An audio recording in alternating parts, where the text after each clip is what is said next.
Welcome back to a Hardware Unboxed behind the scenes video. This is number 2 in our recent series that we've just sort of started, giving you more of an in-depth behind the scenes look at some of the stuff that's going on. This is the first episode in our look at gear, and we're going to be covering today this thing here, which you will have seen in the background or side ground or whatever you want to call it of last week's video. This is the Blackmagic Pocket Cinema camera. So this is the new camera that I've been using to film videos for Hardware Unboxed. And it's pretty big, it's heavier than the last camera, but we're going to be talking a lot about this and how this is different to the camera that I was using, the sort of reasons why I went and bought one of these in particular, especially over the camera options that Steve currently uses. And yeah, for you guys that are interested in sort of camera technology and all that, we'll be going through sort of the advantages and disadvantages of having this particular camera, because it's been pretty interesting to use over the last couple of months. So well, where do I start? The camera that I was using before getting the Blackmagic camera was the Panasonic G85. So this is well known to be, sort of the entry level to mid-range sort of high quality option that you can get from Panasonic that offers 4K video capture, which is of course key for Hardware Unboxed videos. And so I've been using that for a long time, but it does have some sort of limitations to the quality that you can get out of it. And there's a few features that it doesn't have that I sort of wanted to experiment with, making high quality video quality, because it's always important to get nice and good looking shots for you guys in a lot of our videos. So there's just a few things that the G85 doesn't do that something like the GH5, which is what Steve uses, does have. For example, the GH5 has the capability to do 60 FPS 4K video recording. It can also do slow motion 1080p recording. It has a dual ISO functionality, so that means that when you sort of want to crank up the ISO to something around the 1600 mark, it switches to a different internal circuitry, which gives you better noise processing for low light footage, and just in general gives a cleaner image out of the GH5 versus the G85. So when I sort of came to having a budget for a new camera, and there was sort of a couple of options. One of them was, of course, the GH5 that Steve uses for his videos. The other option was the Blackmagic Pocket Cinema camera. So like the GH5, this is a micro four thirds camera. So it has micro four thirds lens mount, this micro four thirds sensor, and it has a lot of the functionality that the GH5 does. It can do 4K 60 FPS video recording. It has a dual ISO as well, which again improves low light performance. It has better ISO performance. And those are some of the key features. It also has better codec support, which is another thing that the GH5 supports that the G85 doesn't support. And there's sort of a bit of a price difference there as well. It was a little bit cheaper than the GH5. So I thought, well, it'd be interesting to check this out and see what it can do. So the reason why I ended up choosing this over the GH5 was for a number of reasons. The GH5 has in-body stabilization, which is a nice feature, but not really something that I use too often, considering most of the time I shoot, I have this on a tripod, so you don't really need stabilization when you use a tripod. So that was a feature that I didn't really need from the GH5, but what this does have is two really key features that I was particularly interested in as sort of a trade-off for not having in-body stabilization. One of those is the fact that it supports RAW video recording at up to 12 bits. So the GH5, again, has pretty good codec support. You can get a lot out of the footage, but when you are able to shoot RAW, and ProRes isn't technically RAW, but that is an option. You can also shoot in the new Blackmagic RAW format. It allows you to do a lot of stuff after shooting that you're not necessarily able to do with, especially the G85, but also the GH5.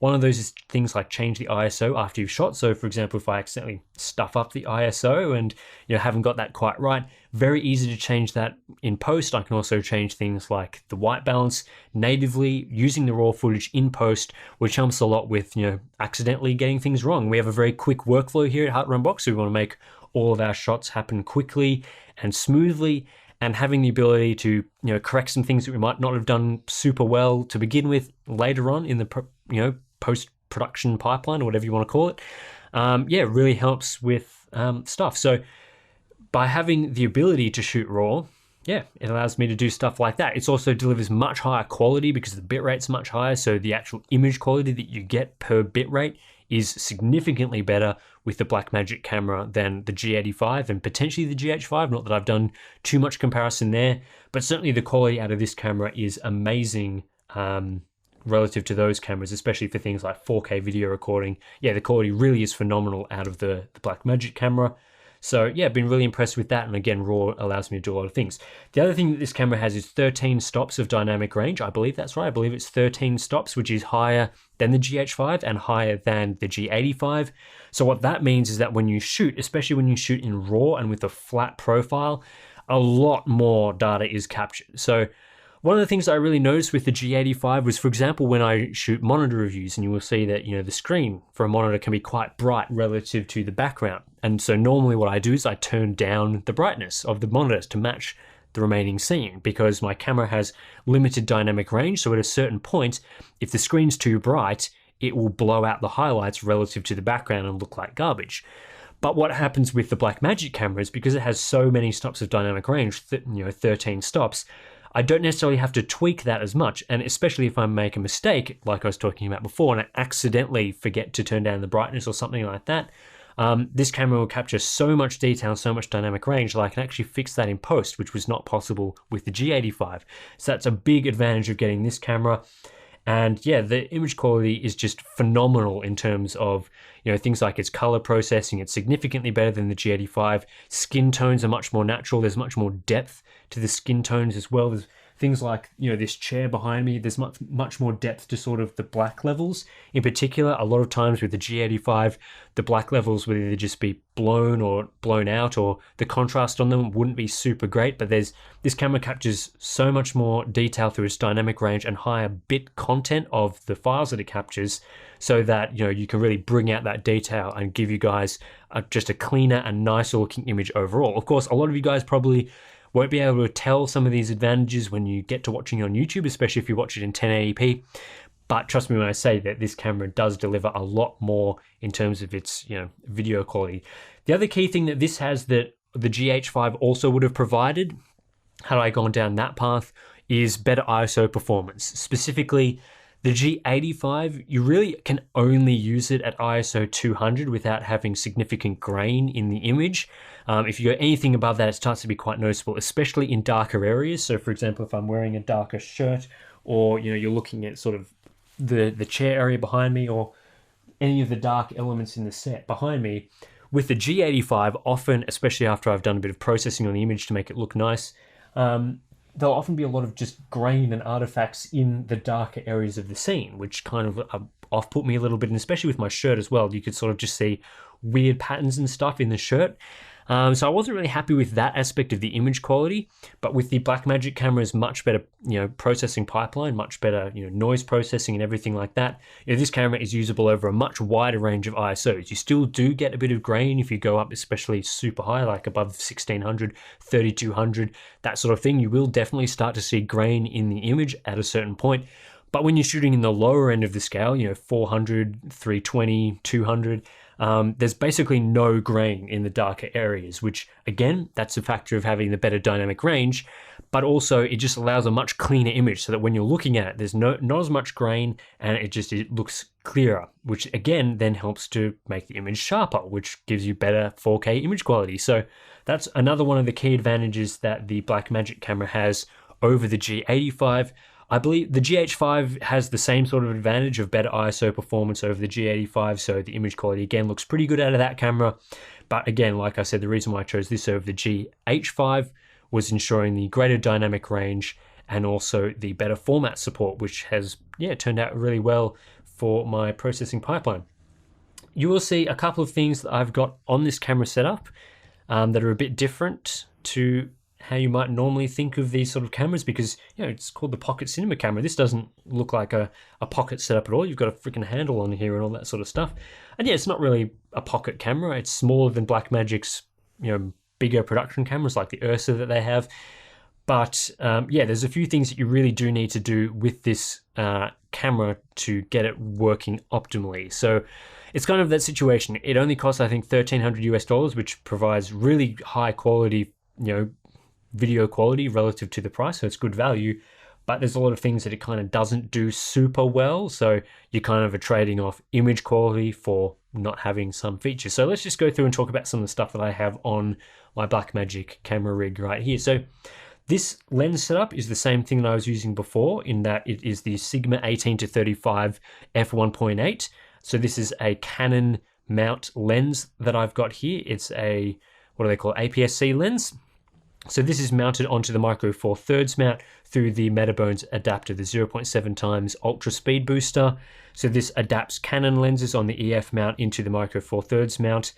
And yeah, that just allows a lot more flexibility with the lenses that you can use. You can get better quality lenses for, especially better quality lenses for less, once you have the Metabones adapter. So that's quite a popular tool. This is quite a popular lens, especially for YouTubers, to use the 18-35 with the Metabones on your Micro Four Thirds camera. So I've got that here, but that's no different to what I was using on the G85. So again, a lot of the quality improvements have simply been from switching the camera body. There's a lot of other stuff that I use as well. One of the key things that the camera doesn't have is an adjustable screen. It's got a nice big 5-inch just touchscreen display on the back. Really nice control of all the different settings in the camera, but it doesn't articulate. On the GH5 and the G85 it does articulate. So I've got on here as well this Feel World 7-inch 1080p monitor. So basically I can put this in any position that I want. Which is especially helpful for shooting videos. I did used to use this with the G85 as well, because it's the screen on that's pretty small. It's not great for seeing the fine detail in your image to make sure everything's in focus.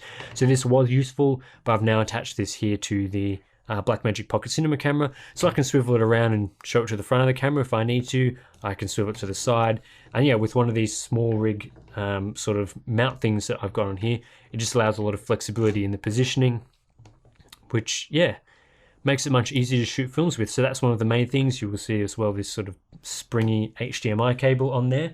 One of the key things that is also attached here is the small rig half cage for the Blackmagic camera. So there's really two options with cages. Well, I guess the reason why you want a cage is so that you can mount more things to your camera. There's really not that many mounting points on a camera like this. So if you want to attach things like external storage, batteries, handles, all that sort of thing, you need a cage. So the half cage only runs around this side of the camera, so it runs around this side. You can get a full cage that runs around that side, but I wanted to keep as clean access to the functionality buttons here, and I didn't really need anything attached to this side, so I've got the half cage on it.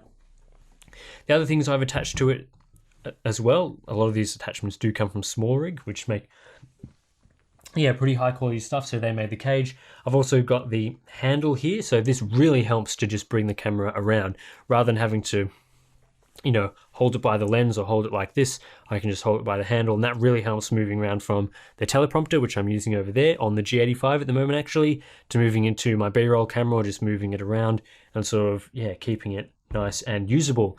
It is quite heavy though, once you start adding all this stuff in. So the other thing you'll see at the front, this is a Samsung T5 SSD. So this is the main storage drive that I use for the Blackmagic camera. I've got two of these, 1 terabyte ones. And this is attached to the camera using, again, one of these mounts that you can get. One of the advantages that the Blackmagic camera has is the ability to record to USB-C storage devices.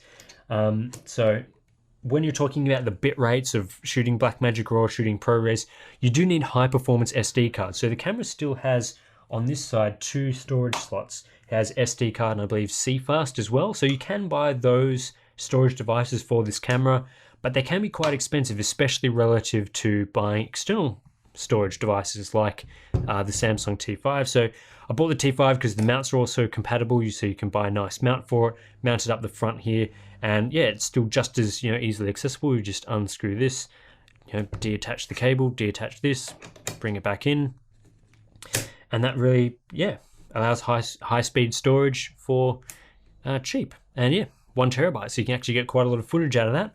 I currently shoot Blackmagic 8:1 compression ratio. You can also shoot in 3:1 and 5:1 and 12:1, I believe it's the lower one.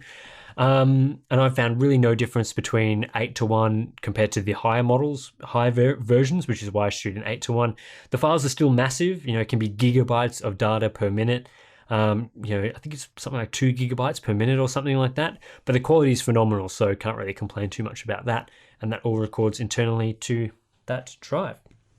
The other things I've got on here, one of the main complaints with the Blackmagic Pocket camera is that the battery life is really terrible. It does not last very long. You might be lucky to get half an hour out of the internal battery. in it. So you can, yeah, one of the things that a lot of owners of the Blackmagic camera do is add in these external battery packs. And I sort of came up with this way to attach it using an additional cheese plate and sort of this mounting on this top thing next to the handle, and then have, you know, the monitor to the side as well and the storage to the front, so that all of the attachments that I've made to the device are sort of coming up and above. A lot of people put the battery like blocking the screen and off to the side and stuff, and I never really liked that way that I've seen other people rig up this camera. So I rigged it up using an additional cheese plate and having this tilter battery plate for the Sony F-mount batteries, which are massive, as you can see here. So this is a 53 watt hour NPF 970 battery. These are quite widely used on things like lights and monitors. Even this monitor has a mount. I'm using the smaller battery on the monitor at the moment. So yeah, this battery will last 2 hours or over 2 hours of recording time with just this battery, and it can also charge through the cable. You'll see the cable comes out here and it goes into the DC power input onto the camera. So this cable and this combination of battery can charge the internal battery as well. So in addition to getting the 2 hours out of a fully charged one of these, you can also get another 30 minutes when that runs flat from the internal battery, which is kind of nice. And it gives you that backup just in case this goes flat. You'll switch over to the battery power and away you go. It also gives the flexibility to use the smaller versions of these batteries, like the one that's on the back here. There's an even smaller version than this, just in case, you know, I need a lighter camera setup. This is quite heavy with all this stuff attached onto it. Not super portable. So yeah, I could either run with no battery and just use the internal battery, or use smaller batteries. But the external plate is not only, you know, delivers better battery life, but also is more convenient for accessing it when I'm doing stuff like B-roll, where accessing it under battery is, yeah, pretty annoying. So yeah, all of that stuff, I think, you know, while it does require some of these things, like it really does require a monitor, you really should be using external storage and external batteries for the Blackmagic camera. I can't really complain too much about the setup that I've got here, considering the price that the Blackmagic camera retails for. The GH5, you know, when you sort of factor in the price of all these various different things, it probably would have come up to the same sort of price as the GH5, but I've been super happy with the image quality and the functionality that this camera has over the G85, and also some of the advantages it has over the GH5, which is why I'm sort of quite happy that I went down this path. I was sort of thinking after I got this camera and testing it out, you know, I was planning to, at least if this didn't work out, just swapping it out for a GH5. But in the end, I've been super happy with what it provides. So really, there's been no need to do that.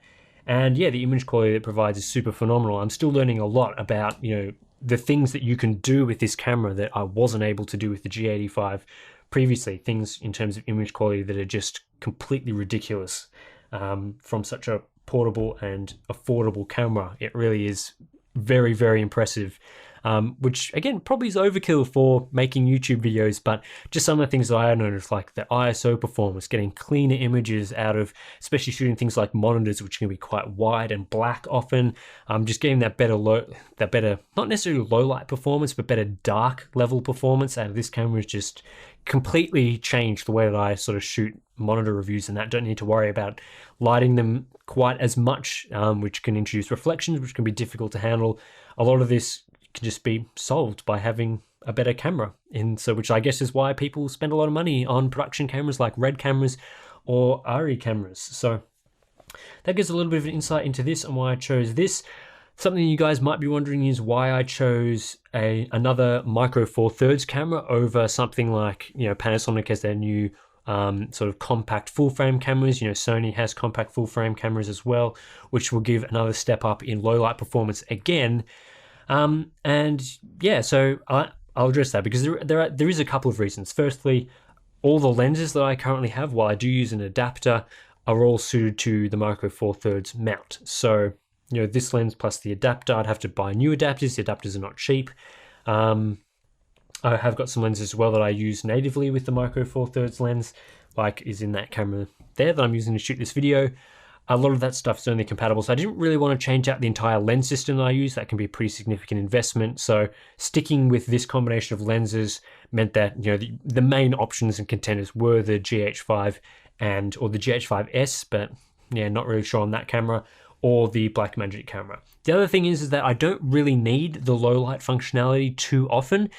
the key feature of being able to use this at higher ISO, such as, maybe ISO 800 or ISO 1200 or something like that, is that I can shoot with better depth of field. So normally when I would shoot at, say, f1.5, f1.8 sort of range, which was basically required with the G85 because, you start stopping it down and, you lose light, which means you have to either crank up the lights in your environment or simply use a different ISO, which is, like I mentioned, not quite usable on the G85. With this, being able to shoot at 1200 means that, I can shoot at, say, an f2.8, which gives me that better depth of field, which might be required for something like a laptop or a monitor, where, especially if I'm shooting at different angles, I might want a better depth of field. So having the better low light performance and ability to shoot up to 1600 range is good from this camera. But at the same time, I don't really need more low light performance right now. I'm not finding that the Blackmagic camera, I wish that I could shoot, say, a 6400 equivalent or something like that and get even better low light performance with less grain. I haven't found that yet from this camera in the conditions that I shoot with, which would be one of the main advantages of getting a full frame sensor, is that better low light performance, better performance at lower ISOs, more dynamic range, and that sort of thing. So I haven't really found the need for that just yet in the way that I shoot. So Blackmagic camera has been suiting me well. So that's probably a bit of a rambling explanation about the Blackmagic camera and the things that I like about it, how it's really helped me, and the sort of quality differences that I've seen compared to the Panasonic cameras. If you are interested in sort of the photography side or the video camera sort of side, that might have been interesting for you, because there are lots of videos out there talking about this particular camera and how it works and how well it works for some certain workflows, but every person's workflow is different, and the things that they get out of a camera might be different from someone else. So for example, if you're shooting a lot on the go, like handheld stuff, you probably wouldn't want this camera because it lacks in-body stabilization. It doesn't have an autofocus system either. So I have consistently used manual focus for almost all of my videos. So again, that's not a big deal for me. But if you're more of sort of a travel vlogger or something and you use your autofocus systems and your stabilization a lot, then you probably wouldn't get this camera. But for me, in this environment where I'm shooting a lot of darker items, where I really want that better black level performance, where I benefit from the better dynamic range and the better codec performance, the Blackmagic camera has been fantastic. So happy with this purchase, and I'd recommend it. It's probably why it's also been very popular among other people, which is why I had to pre-order this, and I had to pre-order a second batch of shipping of these units because they were so sought after. So yeah, I've been happy with it, and yeah, probably think I made the right decision over the GH5. Although Steve is very happy with his GH5, so yeah, can't really complain. He has different things that he likes in cameras as well. He likes it more portable. He likes the stabilization features that I don't necessarily use. So this camera is probably not going to be the best suited to his workflow.